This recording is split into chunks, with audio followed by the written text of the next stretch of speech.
यह कितनी विडंबना की बात है कि इस देश में 80% हिंदू होने के बावजूद ऑल आइज ऑन हिंदू जैसे स्लोगन सोशल मीडिया पे ट्रेंड होते हैं। कभी बंगाल से खबरें आती हैं तो कभी कश्मीर से, लेकिन कॉमन सारी जगह एक ही चीज होती है कि हिंदुओं को निशाना बनाया जा रहा है। हमें तो सदियों से यह गुट्टी पिलाई गई कि मजहब नहीं सिखाता आपस में वैर रखना, लेकिन असल मायनों में देखा जाए तो सच्चाई यह है कि लड़ाई सिर्फ मजहब और धर्म के बीच की है। मजहब के नाम पर इस देश के दो टुकड़े कर दिए गए, इस देश का विभाजन कर दिया गया, लेकिन उसके बावजूद क्या हुआ? मार हिंदू ही खाता रहा, चाहे वो सरहद के उस पार हो या फिर इस पार। इससे बड़ी आयरनी और क्या होगी कि अपने ही देश में हिंदुओं को उनके घरों से निकाल दिया गया। इसका जीता जागता उदाहरण कश्मीर है, जहां जिहादियों ने हिंदुओं को उनकी सदियों पुरानी जमीन से बेदखल कर दिया।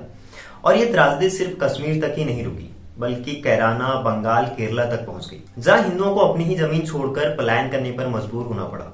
उनकी संपत्तियां लूटी गई, उनकी बहु बेटियों की इज्जत को तार तार किया गया और उन्हें अपने ही देश में शरणार्थी बनने पर मजबूर होना पड़ा।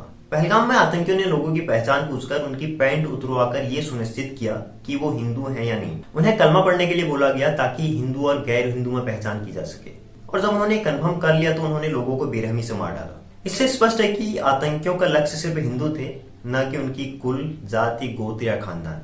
यह एक कठोर सत्य है कि आज भी हिंदू समाज जातियों में बटा हुआ है। ब्राह्मण, क्षत्रिय, वैश्य, शूद्र, दलित और न जाने कितनी ही जातियों उपजातियों में हमने अपने बीच एक गहरी खाई बना रखी है, और सदियों से चली आ रही इस विभाजन की रेखा ने हिंदुओं को सिर्फ कमजोर किया है, न कि मजबूत। लेकिन दोस्तों, क्या आपने नोटिस किया कि पहलगाम की इस दर्दनाक घटना ने एक कड़वा सत्य उजागर किया है?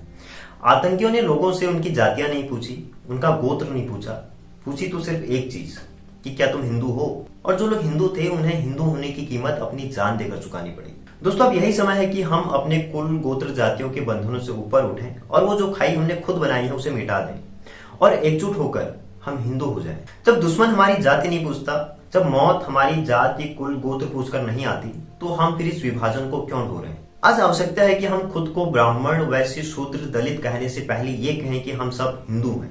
हमारी पहचान हमारी जातियां नहीं बल्कि हमारा धर्म है, और इसी एकता में हमारी शक्ति है और सुरक्षा है। देखिए, इस दुखद घटना से हमें सबक लेना चाहिए और एकजुट होकर एक मजबूत हिंदू समाज का निर्माण करना चाहिए। यही पहलगाम में मारे गए उन सभी हिंदुओं के लिए एक सच्ची श्रद्धांजलि होगी।